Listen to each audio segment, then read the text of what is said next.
Okay, thanks very much, Yinten. First of all, I want to say thanks again to all the members and friends of KTD Monastery for attending and being part of this program for the last, oh gosh, 14 weeks, long one. So you guys are all, you guys are all marathoners from my point of view. You know, that you've been really patient and wonderful, and I hope you learned a lot. So this evening, the format will be as the same as the other Q&As that we've done. If anyone needs Chinese translation, Lama Mark is here and can translate your question. And we'll take questions both from the chat and from the folks who are here. As I see, no one in chat has a question as of yet. That's okay. So we'll open it up to everyone. And let's see, who would like to ask the first question? You can use your raise hand function if you know how to do it, or if you don't, turn your camera on and raise your hand.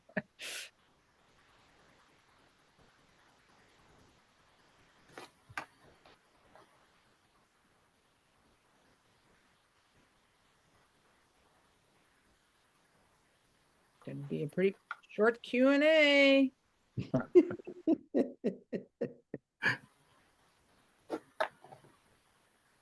How's the practice been going for you? Have you been doing the practice? How's it been? And what's it been like for you? Or do you have parts of it you still don't understand of the Tonglen practice or the Lojong? Hey, there we go, Lily. Thank you very much. Yes, can you hear me? Uh-huh. Yeah, just try to be brave. That's right. That's right. Bodhisattvas have to be brave.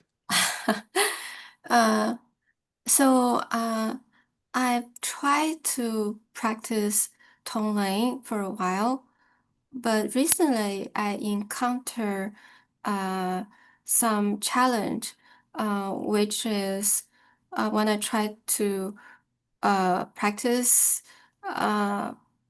It's hard for me sometimes to imagine that other people has the same problem or facing the same challenge or difficulty as I am.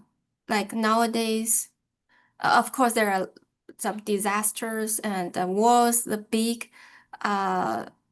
unfortunate going on, but some kind of life difficulties, like sometimes it's hard to see that other people's are suffering same way as you.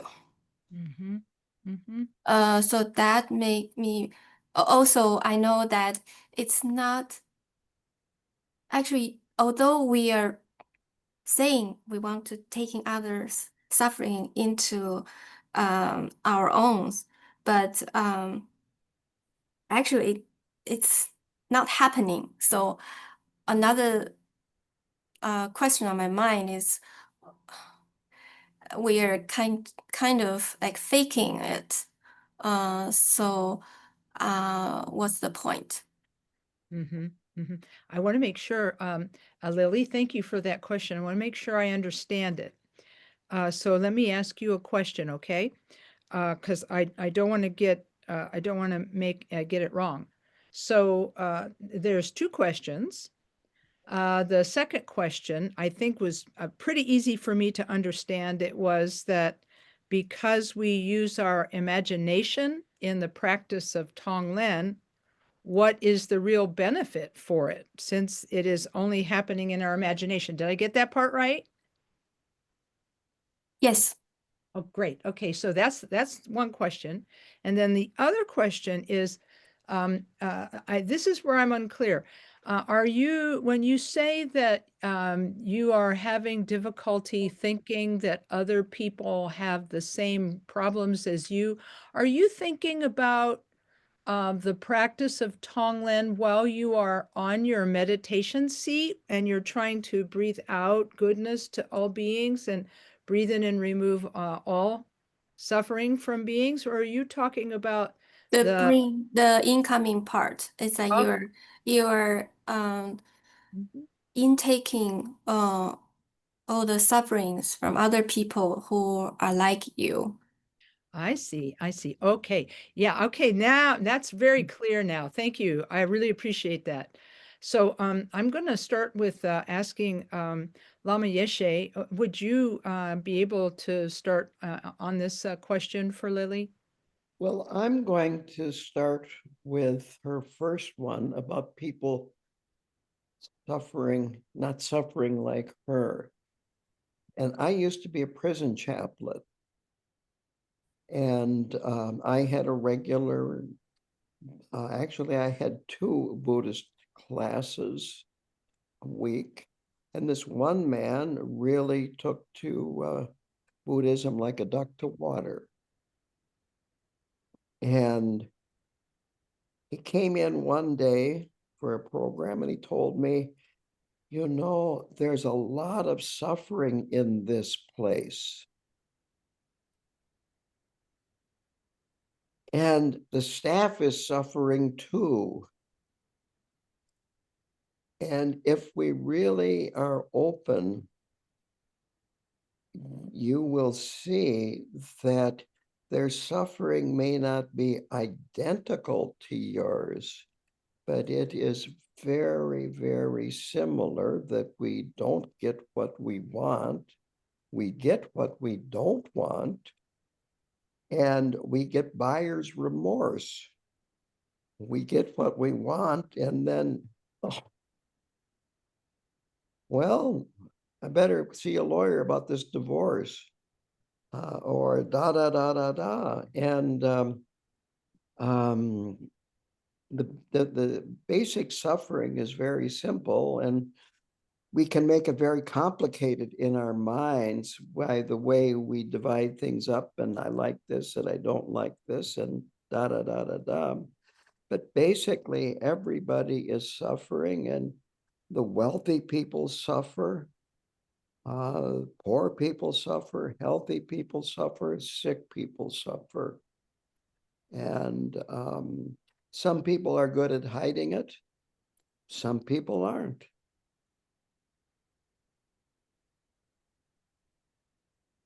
Okay.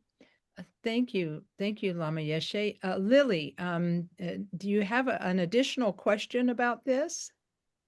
Uh, I just want to uh, follow up on the answers, comments Lama Yashi provide. So do I need to pay more attention? Maybe I should pay more attention to people suffering because, like you said, some people are very, I mean, nowadays people are likely to talk about what they're happy about, they're good at. Yes, pay more attention to the what's really going on. What is really going on that a lot of times people keep very, very, very busy, and but they're just busy, and they're not really connecting with both happiness or suffering. They're just busy. This is very well. So I just flew back from KTD. One person that was sitting next to me, I took two different flights to get home, and he had his tablet and he was watching a movie, and then he had a cell phone and he was playing a game on his cell phone.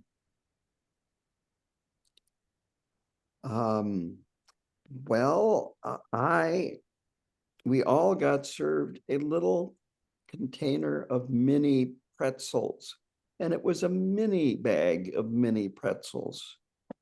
And I ate them one at a time. I didn't have a tablet to watch. I didn't have earbuds to listen to. I just kind of savored the mini pretzels, relaxed, and I had a can of stuff to drink. And I finished the mini bag about the same time I finished the drink. And soon after that, we landed.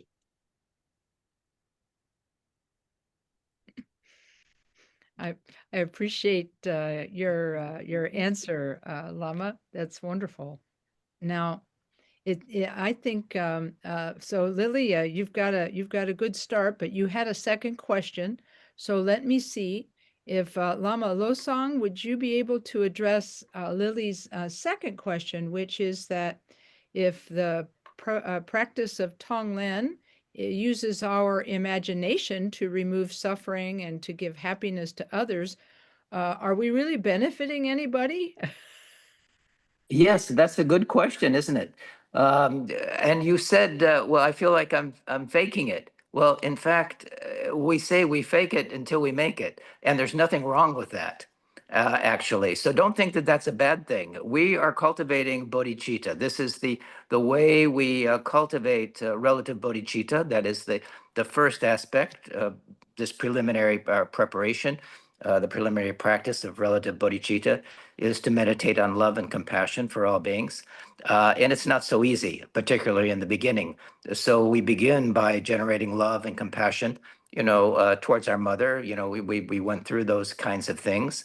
But as we continue, we want to expand that to all those beings, uh, friends, uh, who we were close to, those that we're more neutral towards, those that we may have some karma with, that we're not really so keen on having them live a better life.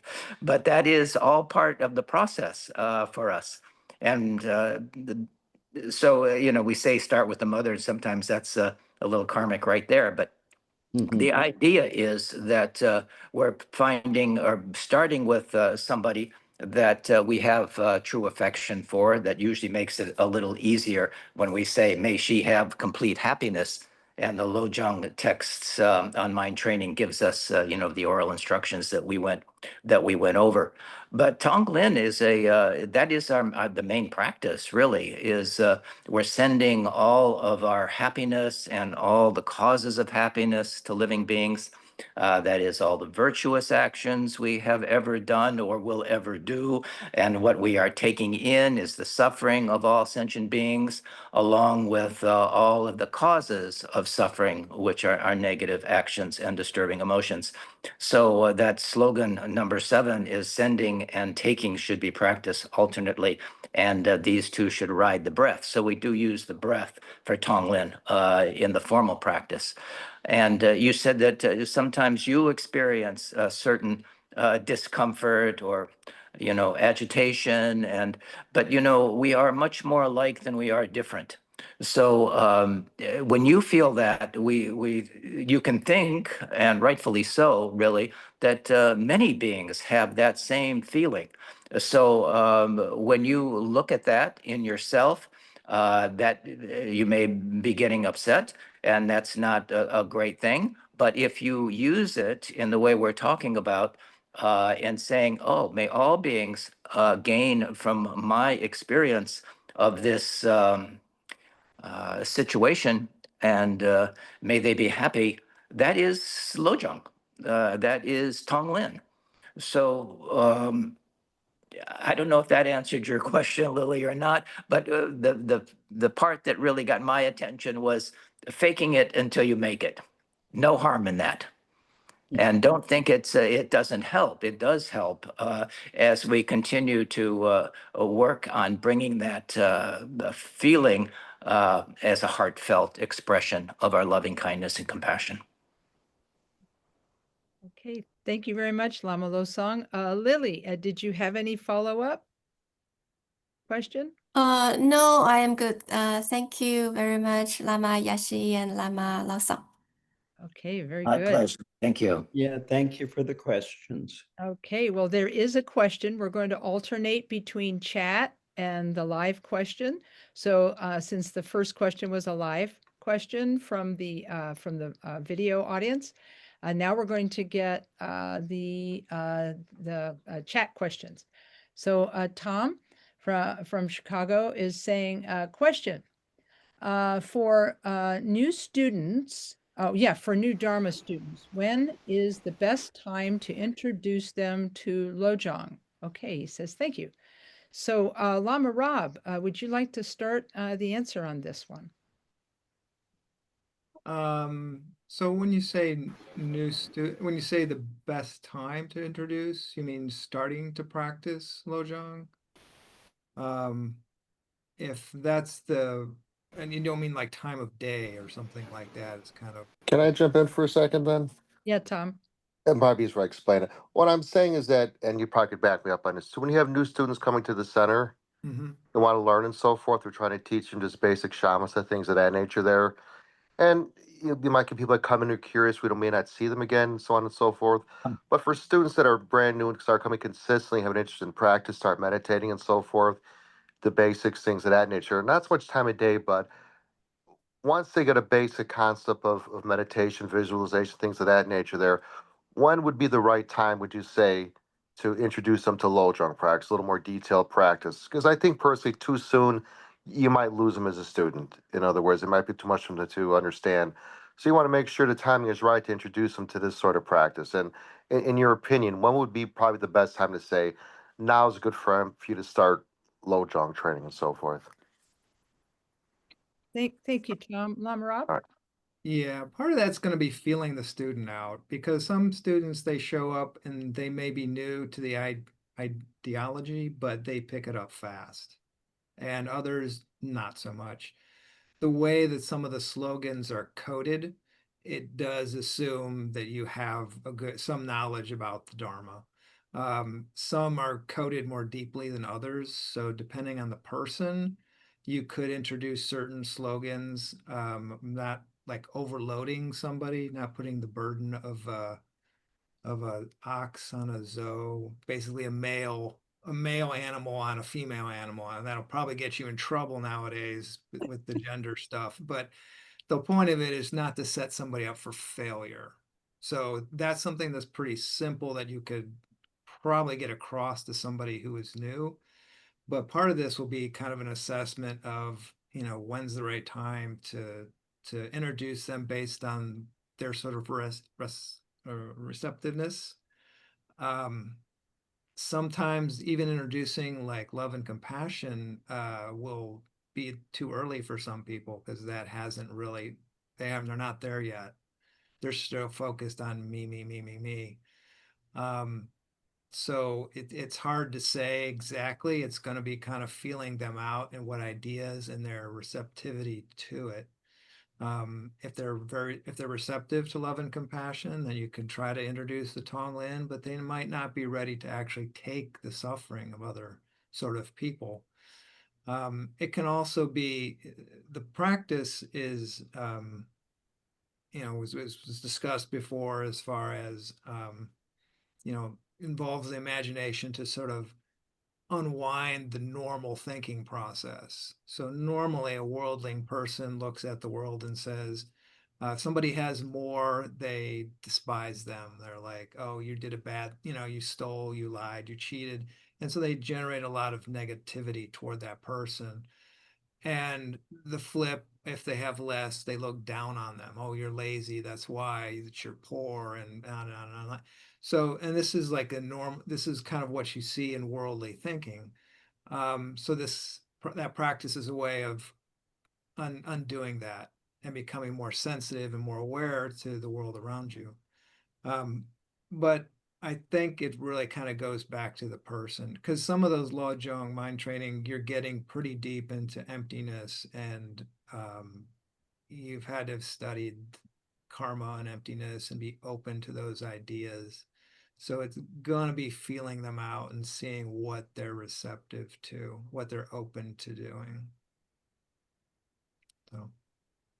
Tom, did that answer the question for you? It did. That's a good that's a good way. Like you said, just feel the student out and see. You can't give them more than they can handle because it just confuses them and so forth. And it's just sometimes the students are very transitionary where they come for a few weeks, we don't see them, or there comes sporadic like that. So when you introduce them to a newer concept, we make sure they can handle it, not again lose them as a student. I always say people coming curious and leave confused.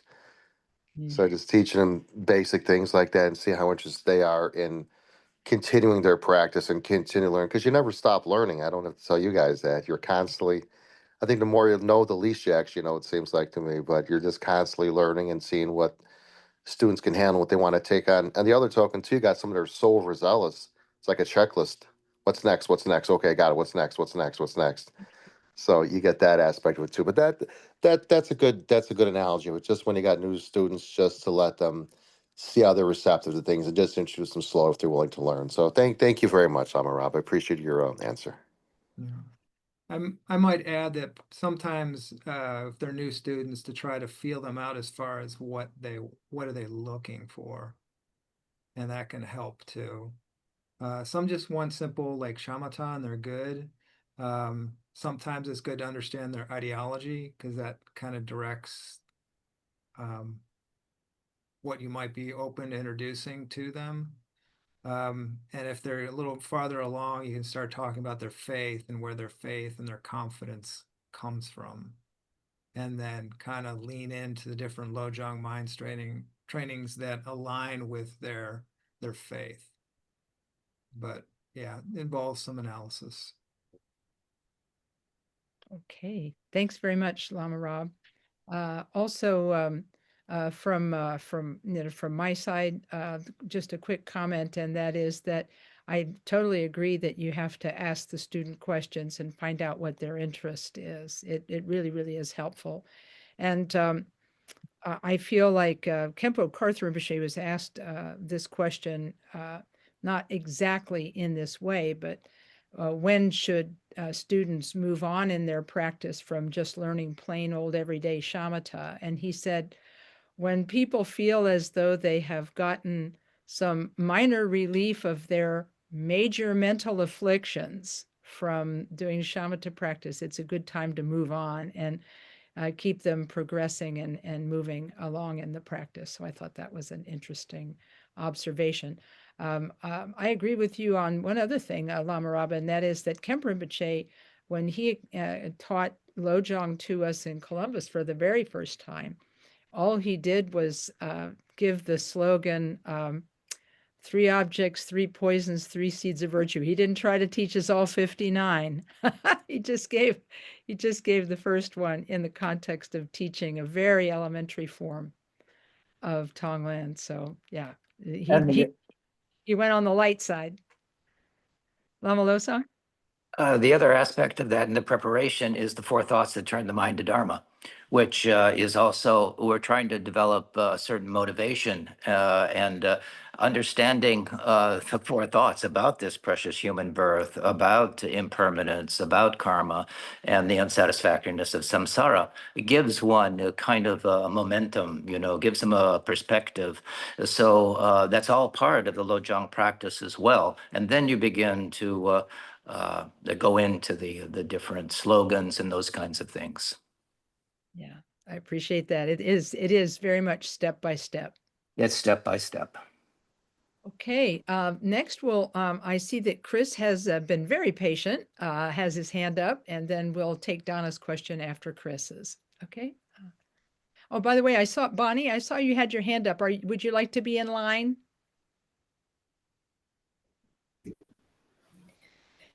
Would you like to be in line for a Yeah, I question? just had a comment rather than a question, Okay. but yes. Okay, we'll come back Pardon to you in a me? minute. Sorry? I'm having trouble with Understood. the internet connection. I see. Okay, I get you. I've been there myself. I understand. We'll circle around to you. Thank you. Sorry about that, Chris. Please go on ahead. Hi, I practiced very intensively after studying with Lama Kathy, and then I got so deep into it that I started like almost getting really depressed or really overwhelmed with compassion stuff, and then it's sort of like everywhere you look is like your practice is related to your practice and your teachers, and it was a wonderful thing and very beautiful thing. Then I got laid off from my job about a year ago. And so it's kind of like resets your whole identity. And it's hard to do because I was like, cancel cultured at my work, and they get rid of people at a certain age. And so it's been difficult because I try to do like, I have really bad, some health problems. I don't feel good. I have really bad sleep apnea. And so I'm interested in, I'm going to become a therapist in New York City. And I'm trying to be a source of help to other people, but I just get so overwhelmed by my own problems. It's hard for me. So I don't really know like how to do the practice. Yeah. Well, if it's all right, if it's all right with everyone, I'll start with this one, and then we'll hand it to the next Lama to build on it.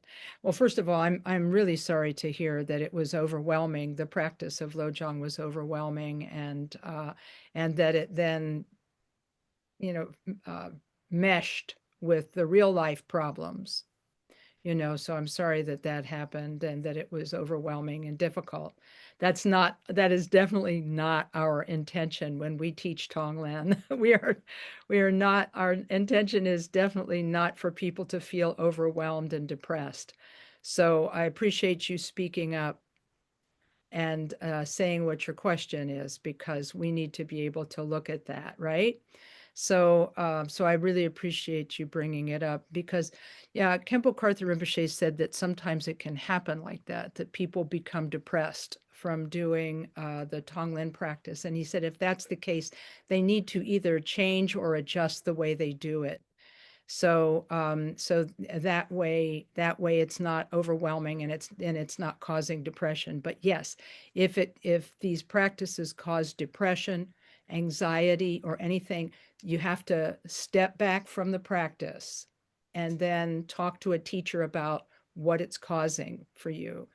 And then when you talk to the teacher about what it's causing for you, the good teachers are not going to keep pushing you. The good teachers will show you how to back up and when to back up and how to take care of yourself. Because, for example, when people are feeling overwhelmed, Pema Chodron gave a wonderful form of Tonglen to them, which is where they actually visualize themselves in front of themselves.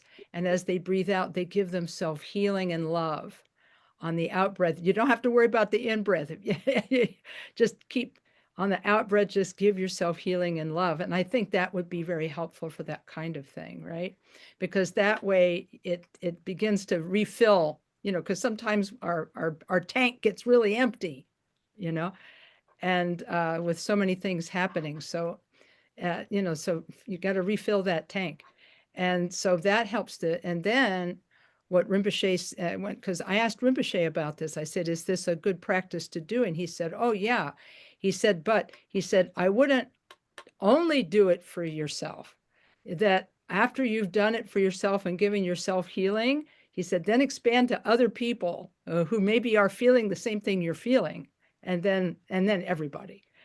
So I thought that was really interesting. And I think that being able to give and not worry about the receiving, that's a game changer for many people. So it's something that we have to do as an adjustment, right? So anyway, I'm sorry that all these things have happened, and I'm so proud of the fact that you're going to be working to help other people now. But it got to remind you, keep filling your tank and finding and doing the practices that fill up your tank, right? So, I just really, really appreciate the compassion and goodness you brought here tonight. Now, I'm going to ask the other lamas to help. Chris, did you have a follow-up, or should we? Okay, then I'm going to have the other lamas. Anybody else in the team here tonight have something they'd like to say on this? Yes, I have something to say. Thank you, Lama. My talk on Tonglen was actually specifically addressing this. And because what I have found is that, at least for me, lots and lots of my students, whether I've done programs at KTD, at other centers, or at my center, have had a lot of trauma in their life. And I've had trauma in my life. And so I developed, it's a bit like Pema Chodron's, and my talk on Tonglen was exactly about this. Now, I developed this myself, but this is how I presented it. Visualize yourself 10 minutes in the future in front of you, the person you want to be. And then you give your future self love. You inhale the suffering that you are now having. And you do this for about 10 minutes. And in 10 minutes, the old you has disappeared, and now you are the new you. And then I end it by saying love and compassion are contagious. Go out and spread it around. And so you can go back and refer to the talk that I gave, you know, where it is, where you're able to view it. But if you literally, Rinpoche told me this: to love yourself is the same as loving others, as long as it's not self-indulgent, where it's pure love, as opposed to me, me, me, me, me.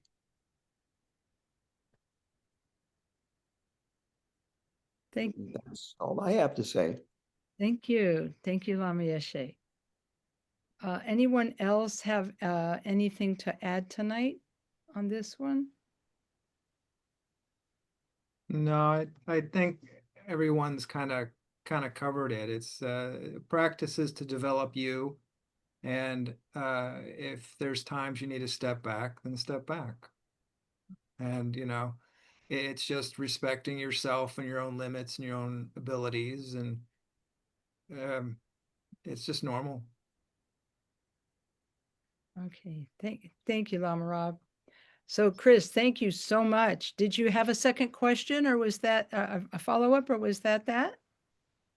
I have lots of questions, but I want to give other people a chance, like Bonnie.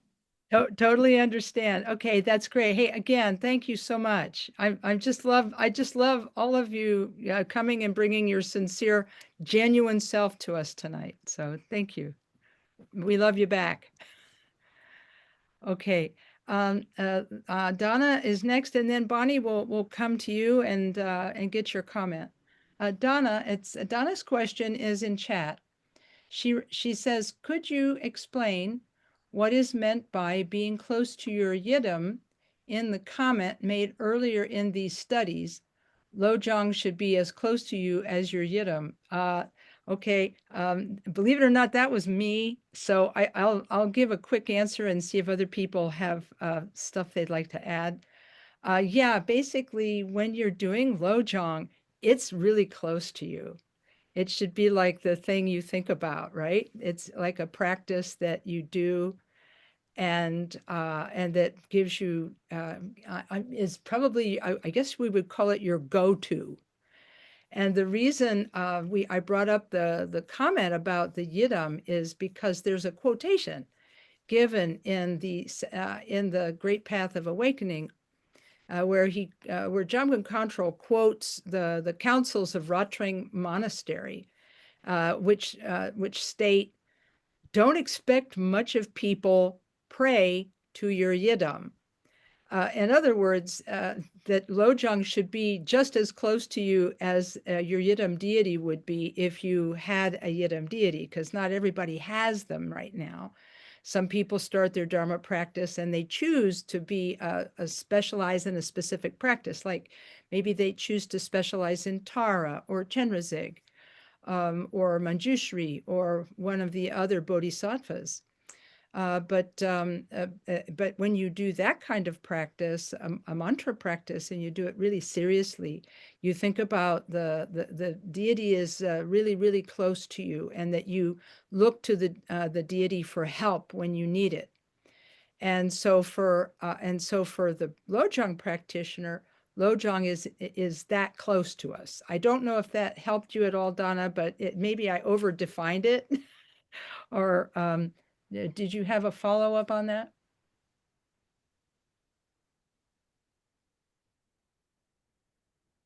she may not be on the call. Let's see. Oh, she says thank you. Okay. Did anybody else have something they'd like to add? Okay. So Bonnie, we'll turn to you, Bonnie, and see share your comment with us. Okay. Well, I just wanted to thank the lamas for the teachings, especially on Lojong or Tonglen. I've used those for a while and they've been extremely effective. But during these classes, it was mentioned about using a tree, which I had never used object other than people in my Tonglen practice. But I started using the tree and I was amazed at how much that opened me up to the natural world. I mean, it was just, it was like it gave me a different view. And as I said, I've been doing it for a while, but that was a whole different level of experience for me. So I just wanted to express my gratitude for these teachings. So it was very helpful. Well, thank you so much, Bonnie. Appreciate it. I'd like to make a comment on this. Yes. That when I first got out of retreat and was a freshly minted lama, getting questions about our plants, sentient beings. And the standard is no, but sentient beings live on plants. So I asked Khenpo Rinpoche this question. And his answer was, we don't know.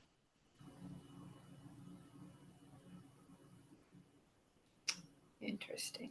Yeah, I really appreciate it. That sounds extremely similar to the Dalai Lama's answer to that question, which was the same, but he gave a reason why we don't know. It was really interesting. He said, we can't talk to them. We can't speak to them.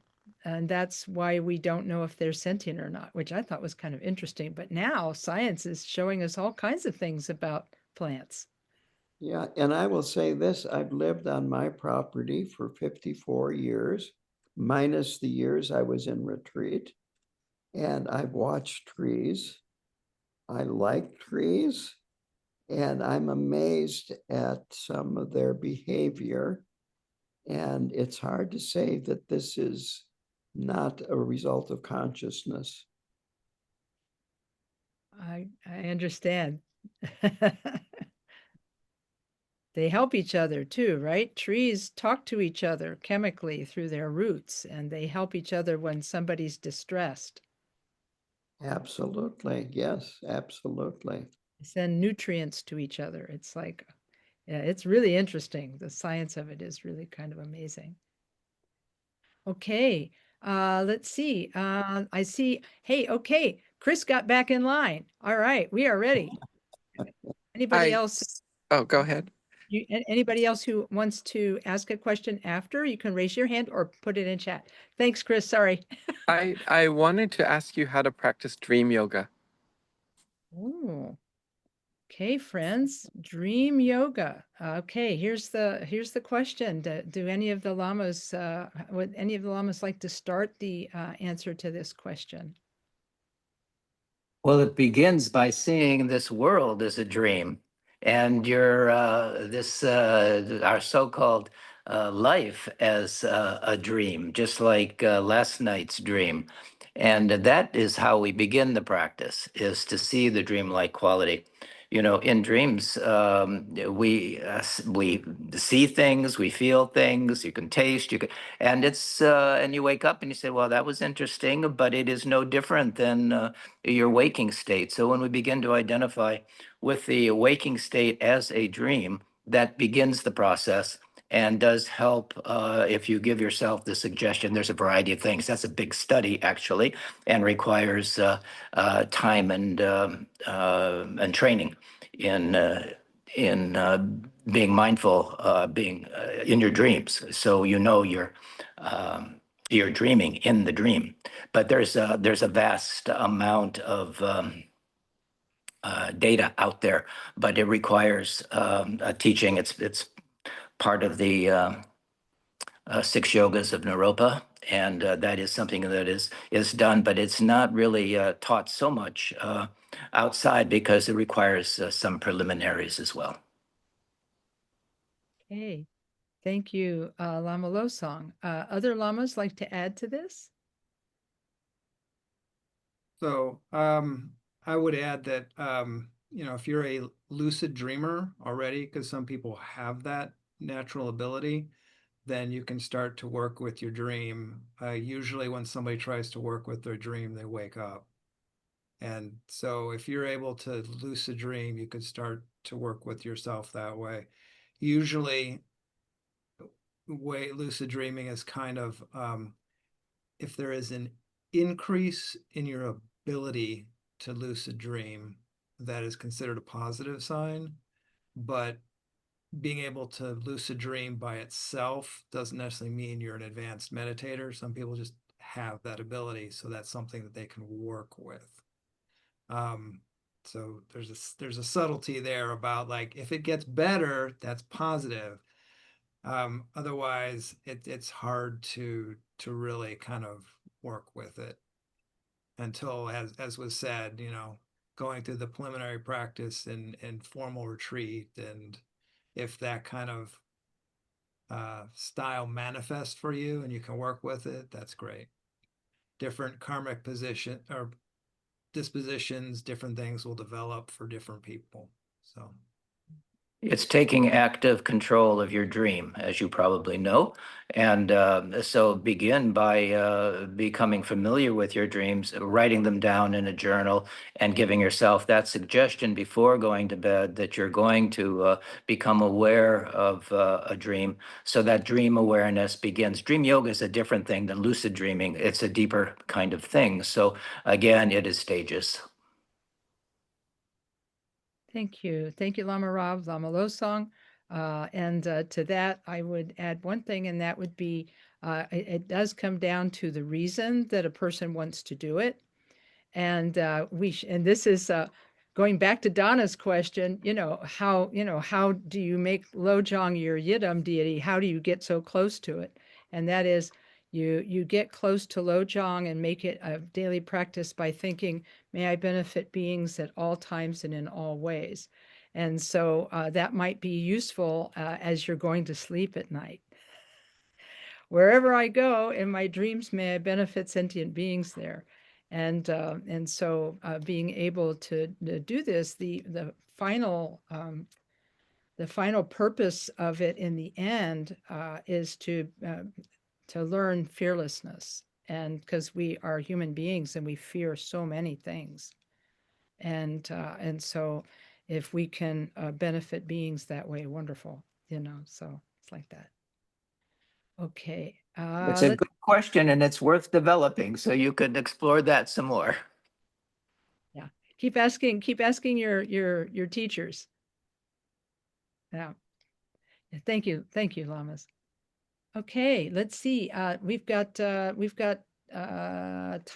in the chat. I find myself getting triggered at times practicing. Oh yeah, the three poisons slogan. I think that's what you mean. Practicing the three poisons or practicing the slogan. You kind of gave me a chuckle there, Tom. I take it that you mean the slogan, yes? Well, yeah, an analogy. I wrote meditation when I tried to, I should have worded that a little bit better. I could read it to you like this. That's okay. Yeah. But It the says, three, go ahead, read it. I'll shut my mouth and you can read it there. okay, just stand by it. Let's see. I understand it's best to analyze it during meditation, but it does trigger me. I'm very wired for anxiety and it's not always productive. Are there better options? Thank you. Okay. So I think what you're saying is that I think that, from my point of view, since this slogan has this slogan changed my life. And I'm very curious about what the triggering is about. So is it that you're anxious and then you say you don't really feel prepared to say, I'm feeling anxious. May my anxiety contain the anxiety of all beings? Is that kind of what your concern is? I'm curious now. No, like I said, In a safe environment, like on a cushion, for example, you kind of control that sort of thing. But it's in everyday life where things can just trigger us, whether it's a stereo too loud, things Sure. that don't make any logistic sense sometimes that I can't put a word to. Even a great example, a few weeks back at our temple, we are taking pictures. No one told me to gotta be taking pictures in there. Some fella I never saw before. And hearing that Oh, camera click back me, it just triggered me. And I told the guy that I told him I almost hit him, to be honest with you. I was so angry about that. He was a nice enough guy, and Sean apologized afterwards for not telling me that. But simple things you can't put a logical answer to. You know, like if it's loud music, sometimes it kicks in like that. So to try to analyze it down, mhm, mhm, why that triggers you. Like I said, I'm a person that's just very, very hardwired for anxiety and stuff like that. We also mentioned desire and attachment, that sort of things too. sure. And so much unhappiness, we don't think about this, is being able to accept rejection in so Mhm, many words, because it's the world we're going to get rejected at times for various things that sure. don't go our way. So being able to accept that and not be attached to Mhm, that feeling and say, okay, that was rejected. Okay, I can get over it now. But mhm, somehow deep in the psyche, you have to accept that thing that rejected us, and we don't keep hammering that through us and so forth like that. Where if we could just accept it, okay, that's not attachment. But somewhere deep down, it's like, how is this happening and so forth? So if that makes sense at all. But like I said, I'm not trying to track practice the three poisons because we don't really need to. That's like say we don't get enough salt and fat in our diet, Yeah, you know, you know, I or hear that. sugar. I hear But that. just trying to analyze in a safe way to Yeah. figure things out, you know. Mhm. Boy, this is an excellent question. Lamas, would anyone like to get us started on this one? Well, this slogan says that we can transform the objects and poisons into virtue. You know, that's the point. So the three poisons continually arise, as you say, due to causes and conditions in connections with the three objects. Compulsive attachment arises for objects that are pleasant or useful. Aversion arises for objects that are unpleasant or harmful, and indifference arises for those neutral objects. And as we perfect our practice, we recognize these poisons as soon as they arise. You know, that is the best way to deal with them. And we tend to group people, you know, into these three general categories in our daily life: those we get along with, those we don't get along with, and those we're just have really no interest in. So we have great attachment, love, and affection for those people that we get along with and are close to us, and we don't want to harm them, any harm to come to them. And for those we don't get along with, we have nothing but scorn and condemnation for those things and for those people, and in conflict with them. And the third category is that more neutral one that comprises most people who are unknown to us. So we don't really have feelings or opinions. But that is the three objects and the three poisons. But even the feeling of indifference is a form of feeling.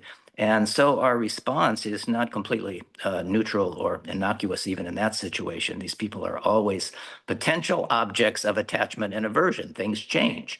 But we do want to bring this to our mind stream. And according to this Buddhist view, you know, the people who we have affection for are the objects of desire, and the people that we have aversion are the objects of our anger. And for those people who are strangers, you know, we don't have interest in are the objects of ignorance. So the three objects are the three groups of people. Generally, we look at it like that. And the three poisons are represented by our desire, anger, and ignorance. So these three virtues are non-desire, non-anger, non-ignorance. You know, we transform it. Thank you. Thank you, Lama Losang. Lama Yeshe, do you have any comment? Oh, sure. Mhm. I know I've said this, I think, at the last Q&A, and that is you have to see the dirt before you can clean house. And you're seeing that being triggered, and actually you can look at that as good because you're noticing you're being triggered, as opposed to maybe you weren't noticing that you were being triggered 5 years ago or 5 months ago even. And when you notice that, it's very good to just kind of give yourself a little bit of a timeout, and then, just before you do anything, wait a minute and let the stress and the anxiety go down a little bit, and your body relax before you say anything, and or even think anything other than maybe I should just let myself be, and then go from that. I also think it's very good to do later on, go over what happened and look at it, hopefully objectively, and see, well, where was it that this started? And what could I have done differently? And just analyze the whole thing and get to know yourself better. Because part of this is just by getting to know yourself better and learning how to work with your mind and your impulses and so forth in a way that has better outcomes. Yeah, we don't grow as human beings only through having good friends. We also grow when other people seem hell-bent on creating difficulties for us or putting obstacles in our path. And so we don't develop virtues in the absence of vices. We develop virtues by dealing with our vices, which is why this kind of meditation is so important. And we may still have difficulties, dealing with our attachment, anger, and indifference in everyday life. But if we try to deal with them, as Lama is saying, in a positive way during meditation or otherwise contemplation, we then sow the seeds of virtue. I appreciate that. Thank you, Lama Losang. Lama Yeshe, I want to make sure I understand something you said, because I think something you said is really meaningful in this question, which is, I think what you're saying is it's good that you notice. It's good that he's noticing the feeling of being triggered. And I like what you're saying. Did you say, like, take a step back and give yourself a minute take a moment before you do or say anything? Yeah. Mhm. And I'm going to say one more thing. First, I'm going to say a disclaimer, because this is in a but that is that I have a program. I'm a 7-hour drive from Chicago, and one of my programs is titled Using Life's Manure for Spiritual Growth. Appreciate that. So, So I think this is a really, I appreciate this, interesting. I'm sorry, Lama Rob, did you have something on this before we go back? Because I want to ask, I want to come back to Tom and ask him how we're doing. No, I think, like it's already been said, to be aware of what's going on, to catch yourself when you do see one of the poisons arise, to analyze it for a deeper understanding. I'd also, the only part I'd add there is don't create a problem by doing too much of that or fixating too much on that. Your shamatha practice is the art of being aware and then let it go. Because if you follow some of like the therapy rabbit holes, sometimes they obsess a little too much with finding new labels and new things to get attached to. The point is to let it go, be aware of it and let it go. The poisons are essentially, your karma. So you just sort of work with yourself as best you can. And there's lots of different techniques you can offer the particular poison up to, the Buddhas and Bodhisattvas is a way of letting go. But that was about all to add. It's already been kind of covered.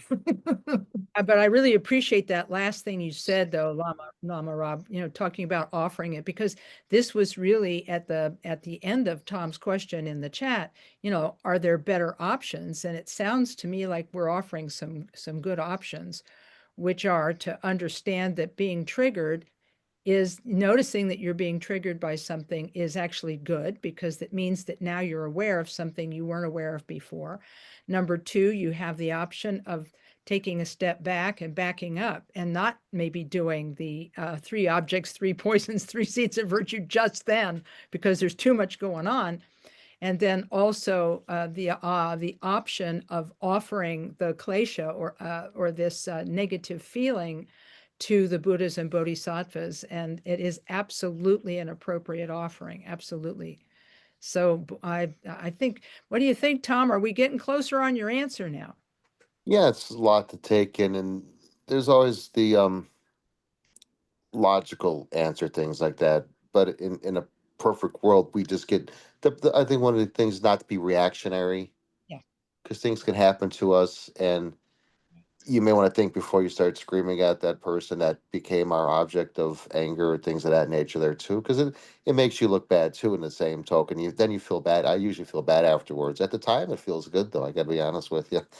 but afterwards I feel kind of bad. Usually end up apologizing for being rude or things of that nature there too. But there's times we just get, like I said, we're all human beings. We get triggered, and things can just irk us at times. We mentioned that before once. How we and not Yep. all of it's bad either. Anger can be a thing sometimes, and not that we want to live in our own anger because it dissipates after some time, but realizing what causes that. Like I'll use our center for example. This when we got new students, I mentioned, I always tell people take off your shoes outside and don't let the text touch the floor. They don't leave the shrine. Simple things like that. Look over and there's a text on the floor. Why did you do that? Sometimes they don't know any better. So I just please don't do that. Or our centers are all meat free. So I want to bring food in, well, it's a meat free center. So I have to explain that. They didn't know. Usually they might feel embarrassed or say, well, we're required not to bring meat or alcohol in our centers. Now they're not going to bring drinks in there, of course, but just things like that. You explain to folks that are new, say there's no meat in the center, but they may not realize what they're doing, things like that. That's what I'm saying. I use the center, so that's a good common ground there for us here. Mhm. Yeah, no, I appreciate it. And Khenpo Rinpoche also gave us a corrective after the fact. He said, basically, if you're triggered and you say something that's not right, or you do something that's not right, he said later, maybe not at the moment, but later you can say, that was a mistake. I take on the mistakes of all beings right now, right here in this one. And may I and all beings be free from these kinds of things in the future. That has helped me so many times. I often thought of the analogy of Talopius hitting the students in the head with a slipper. That was just That was Naropa, yeah. the And rope. Thank you. she ended up okay. So yeah. Yeah. Okay. Thank you very much. I really appreciate it. All righty, thanks. Okay, looks like, hey, Chris, you're up. Thank you. When we're together with the Lord of Refuge, Khenpo Karthar Rinpoche, it seems like anything's possible. You can practice all day, do pujas all day. It's so inspiring. And then how do you sustain that guru devotion? How do you develop it from the first place? How do you keep the momentum going? Mhm. Now, and so you're saying keep not just with Khenpo Rinpoche, but with any Lama, or what? With your heart lamas, with your heart teachers. Mhm. Okay, okay. Lamas, how would you answer this question? Anyone like to go first? I have a very simple answer. Consider the alternative. Okay. You mean not having a Lama? Yeah, and not having that feeling of just drifting aimlessly in samsara and what we've been talking about here, the 3 poisons, being triggered, being unhappy, suffering. You get what you want and then you're still not happy, and you get angry and you're still not happy, and you ignore the whole thing and you're still not happy. Mhm. Okay, Thank you. Thank you, Lama Yeshe. Anybody, any of the other lamas want to talk about this, about devotion and maintaining it? Well, Guru Yoga is an important practice, for whatever your teacher is, to really feel. I mean, now we know that Khenpo Rinpoche is no longer with us in the physical form, but for I think most of the lamas and people, yourself as well, who's posed the question, you may feel that presence, and so cultivate that. But there are practices that can be done to do that as well. Thank you, Lama Losang. I think that's something that's always available to us. Many people are doing the Nundro practice, which is the Mahamudra Nundro practice, and all of the 4 parts of the Nundro practice are a form of Guru Yoga, right? And as a matter of fact, just this a little commercial, the very next class that we're going to be offering is going to be all about Nundro and about Mahamudra preliminary. So that's something you can watch for. It starts in about a month, maybe less than a month, I think, but something to keep in mind. But yes, and in fact, remembering the Lama and remembering the Buddha is a practice that we can do anytime, anywhere. I know that a lot of my friends in the 12-step recovery tradition talk about the conscious contact with their higher power, and you establish that through prayer, and so you can often pray to and remember your lamas, and do that whenever you think of them, is say a prayer to them and ask for their blessing. So hopefully that's helpful too. Did you have a follow-up, Chris, or No, that's helpful. Thank you. okay, Yeah, great. as Lama Kathy mentioned, the Guru Yoga is the foundational practice in Vajrayana Buddhism that focuses on developing, the profound connection with one's spiritual teacher or guru by merging, the practitioner's mind with the wisdom mind of the guru. And that's going to be, as she says, the next teaching that is going to come along. So I encourage you to participate in that one as well. And this practice is believed to be essential, for receiving inspiration and guidance, which accelerates our spiritual progress and realization on the path. So it's a good question, and there are practices to enhance that. That's wonderful.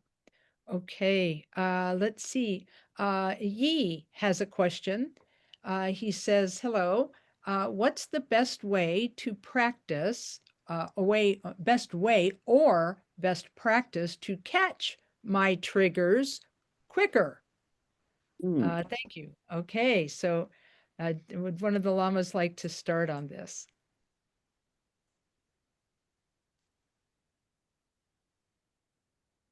Okay. So I guess I'll start. One maybe silence. Learn to not. Which is why some people will do like silent retreats, and so that way the focus is more on what's going on internally, and they're not actively triggering other people. In practice, that may be a little hard to do, so you might do a variant of that, and so that is speak when spoken to, or to only speak when there's functional purpose. So that cuts down on gossip. And so all of that mindfulness will help you become more aware of your triggers.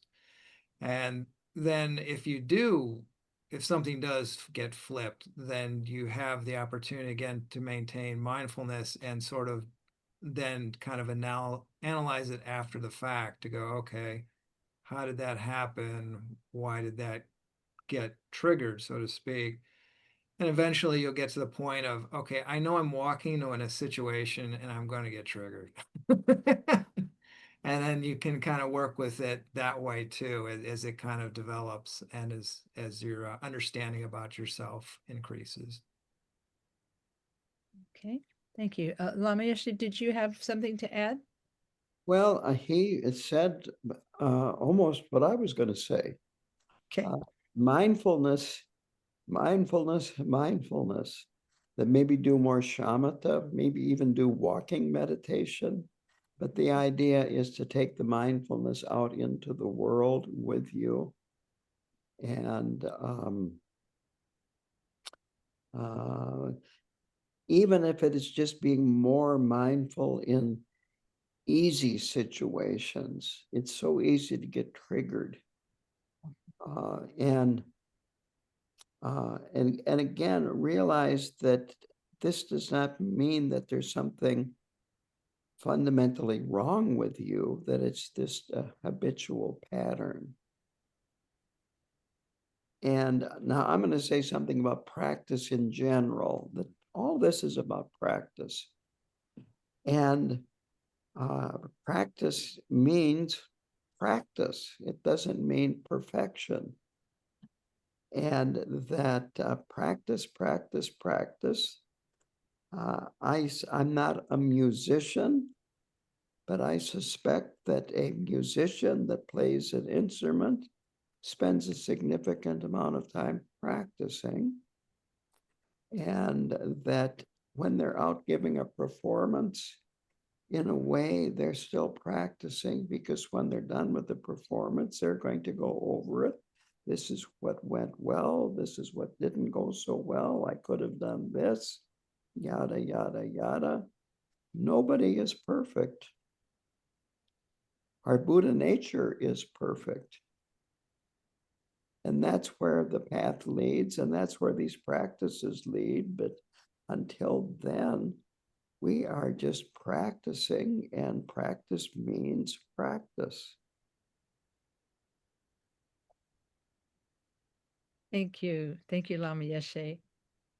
I thought of something to say with this, because if the person is asking how to catch things quicker, mindfulness is key.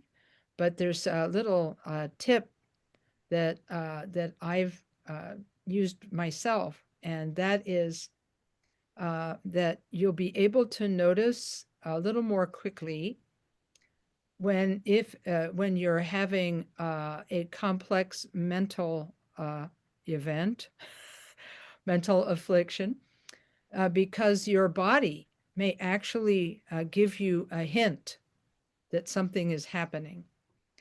And so this is one of the things you can notice with your mindfulness. Sometimes you're having a beautiful day and everything is going your way, and then suddenly someone says a mean word to you. And then you can almost feel your body become tense. Your shoulders might tense up, your chin or jaw might tense up, or you might feel a little bit of a squeeze inside your muscles. And I tell people, when you feel your eyebrows colliding in the center of your forehead, that there's like some tension in your body. I think that this is the activation of that wonderful, subtle experience that the Tibetan lamas call Shenpa, or self fixation. I feel I used to call, before I knew that Shenpa was a word, and before I knew that Pema Chodron was teaching about Shenpa, I called it like this tension of complication in your mind that comes from your self fixation, because somebody has just done something to counter your ideas, your idea of who you think you are. And so then it shows in your body with tension, or a little anger in your body, or some fear in your body. Maybe your body gets cold, maybe your body gets hot. And these are really good helpers to let us know that something is happening. And when we feel that physical tension, it's Shenpa, or self-fixation, happening. And so that would be a really good time to notice what's going on. And then if you're lucky and you notice what's going on, even if you can't identify the feeling, you can at the very least say, I'm feeling, this complexity. I'm feeling this is all complicated. I'm feeling emotional, even if you can't name it. And then you can say, may I, even if you can't take on the negativity of all beings and the negativity you're feeling, you can at least think, may nobody ever feel like this again. May no one feel this kind of tension and this kind of pain and sadness. May no one feel this. And may we all, furthermore, may we all become Buddhas. The idea is like, may no one have this, and may we all become Buddhas, which is the fruition. Sometimes you can't like think all parts of the three objects slogan because there's too much going on. But hopefully that is helpful.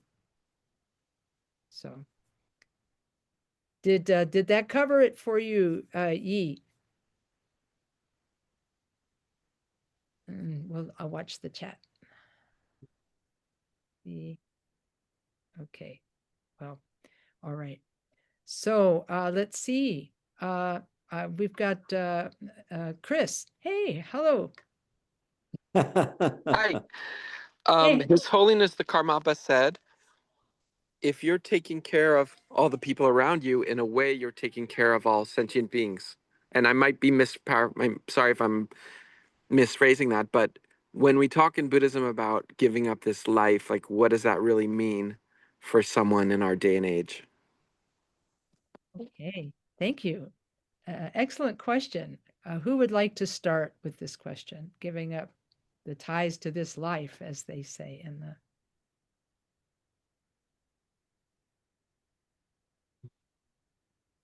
Okay.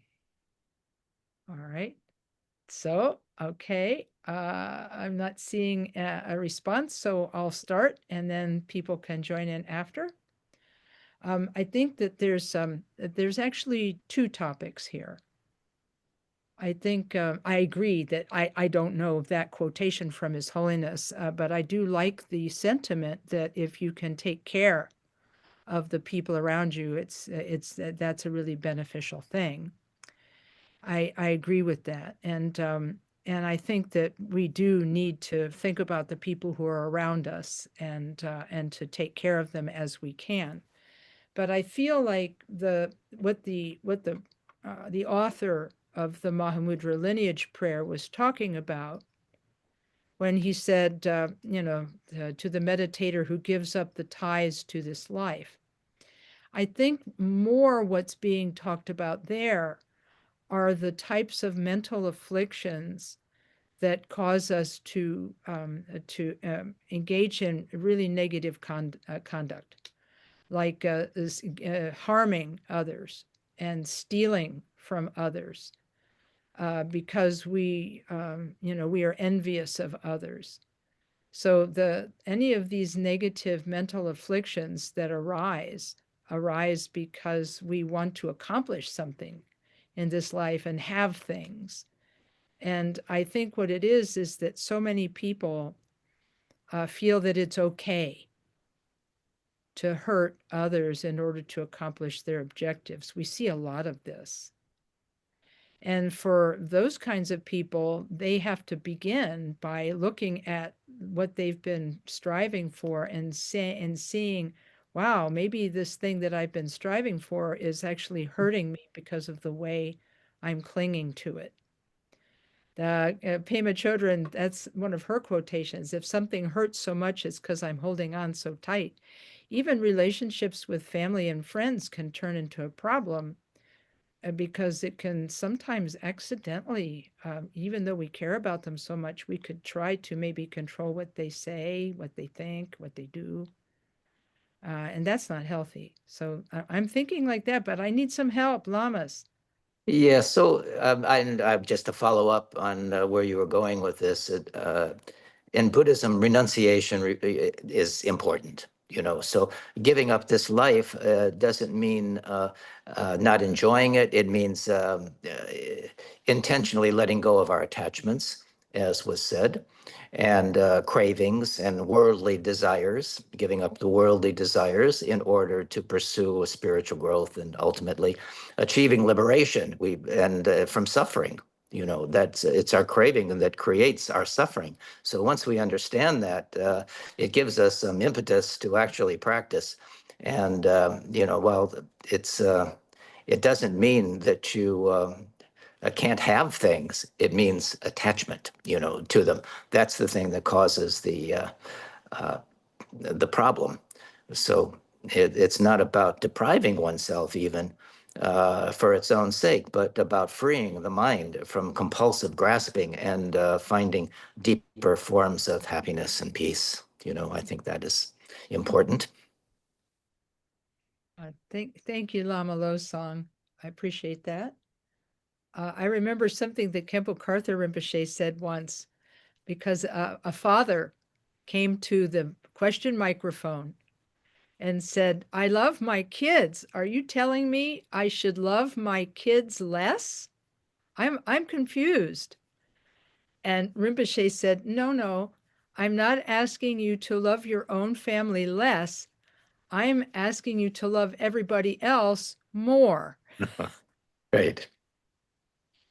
That was a good one. Anyone, any of the other lamas like to add something? So I might add something by kind of going a little backwards. Okay. When we're talking about, or when we're looking at the world and the issues going around the world and so forth, in some cases you're dealing more from the Hinayana perspective, or not even at the Hinayana perspective, where yes, they do engage in all these things, lie, cheat, steal, kill, because they want to be happy. They're not considering anything beyond themselves. They're not considering interconnectedness to other beings. They're not considering that they're doing it in some cases, that they want to be happy. They're just, in some cases, doing it because it's a habit or that's what was modeled for them.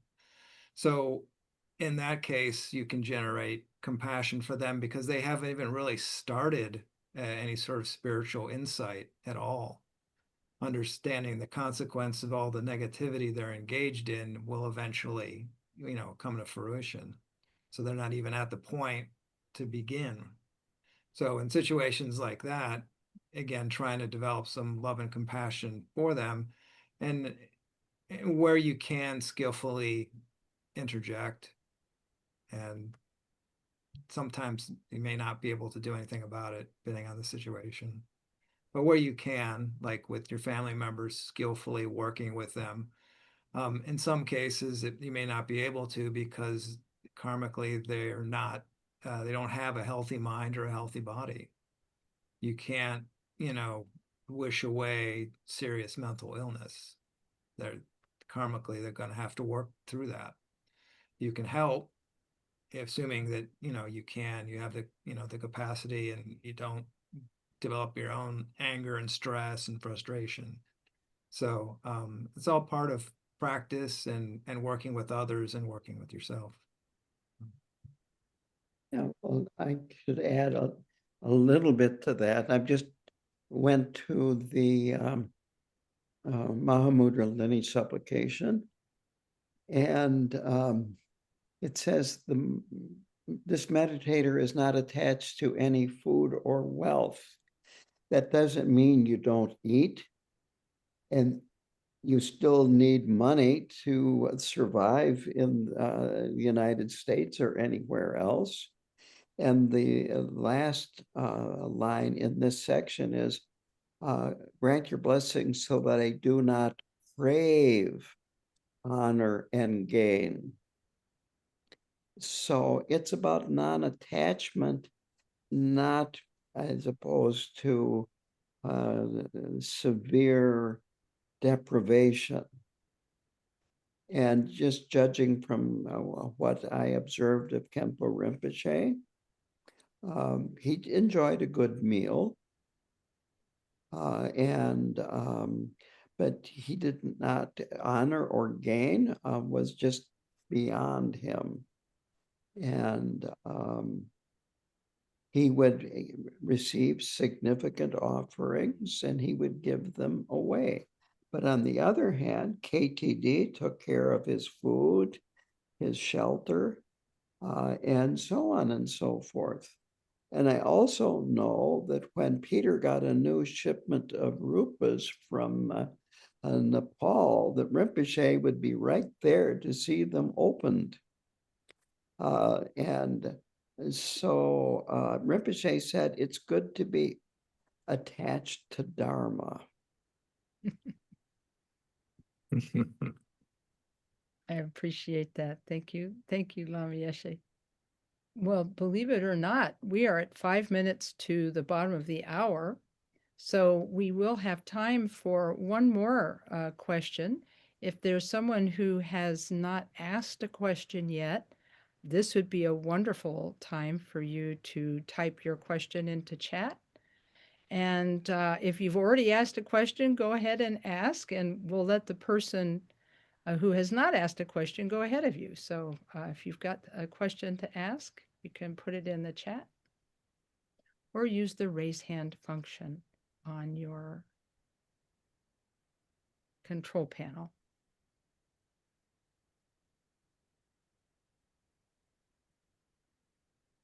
Okay, it seems that we are without questions. Oh, wait a minute, there's someone. Let's see, Joseph.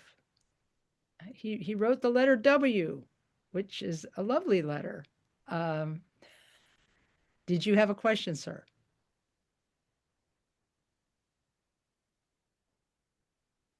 Let's see if we can.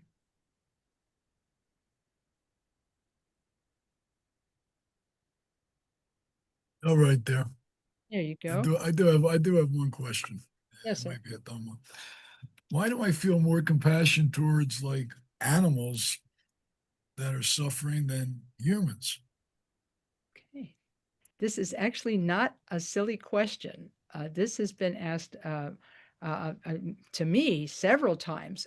Let's see what the lamas have to say about that. No, it's an excellent question.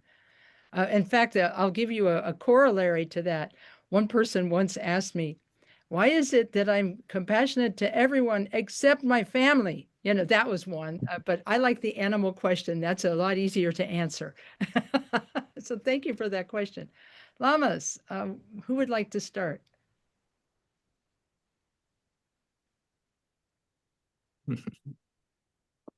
Lama Losang. Well, they don't give us a bad time, and they really do appreciate our loving kindness and compassion. They will follow you around and lick your hand and have a good time. Not every one of your friends will do that, but it is a matter of causes and conditions. I'm not sure why for you that is the case, but I can understand it. I love my little puppy, and that it's easy to do. They don't give you a lot of back talk and aggravate you. Well, I can't say that. Sometimes they do, but there's no harm. I mean, if you can generate that kind of feeling for an animal, that's a good start. I mean, and then we can generalize it out to all sentient beings. Thank you, Lama Losang. I remember that Chogyam Trungpa Rinpoche in one of his books said that one of his go-to examples of love was for a dog. So yes, so that just goes to show you. He said, if I ever needed to feel compassion or whatever, I would think of that dog. So there you go. It happens. Okay. And Lamas, anything else? Well, I think it's been covered quite well. I just want to emphasize, don't stay there, and then broaden it to the human realm. And finally, Tai Situ Rinpoche he came into the retreat that I was in, which is the same one that Lama Kathy was in, but she wasn't in the room when he said this. But he said that the Tibetan people believe that an animal that is destined for the human realm, their last animal birth will be that of a dog. Okay. There you go. Yes, in fact, the way I heard it was dogs are on the way up, cats are on the way down. Sorry, cat lover. Oh, I see Marianne has her hand up. Yes, Marianne? I just have a funny little anecdote. When Oh. my daughter was little, she used to imagine people's faces and would say, "Oh, that person looks like a panda bear," or "That person looks like a," you know. So she would assign animals to the people that she was seeing, and I thought that was very funny. But perhaps that could be helpful in this person's case. You know, like, oh, I see that person. What animal could I imagine them as that I could feel better about them? I don't know. I don't know. Yeah. Hey, I'll That's tell all. you what, that is a creative answer on that. Yeah, why not, right? Yeah, whatever. But What do you think, Joseph? You tell me. I would say that that could work. That All could right, It's not, and excellent. it's not that I don't feel compassion for people, Of course. but I come to tears when I see dogs and animals suffering, where that don't always happen with people. Sometimes, Okay. and usually it's a time that relates. Like, I was a cancer survivor, so when I meet people that are dealing with cancer, naturally, I do feel emotional about that because I know what they're going through, and I guess I can relate to it a little bit more. So it's not like I'm cold and heartless in no means, but a dog or an animal just will bring me to tears sometimes. I wish when I bring them all home, and not so much with people. Oh, that's wonderful. I'm sort of with Lama Losang on this. There are probably causes and conditions that bring this about, but it's okay. It's okay that because it sounds like you're already working to expand it. So that's awesome. Okay. Well, because we are now at the bottom of the hour, I want to start by thanking again everybody who came for this class. It's been a delight to be talking with you and to be working with you on these subjects. And I really want to thank the folks at KTD for putting the class on, all of you for attending it, all the lamas for helping, Lama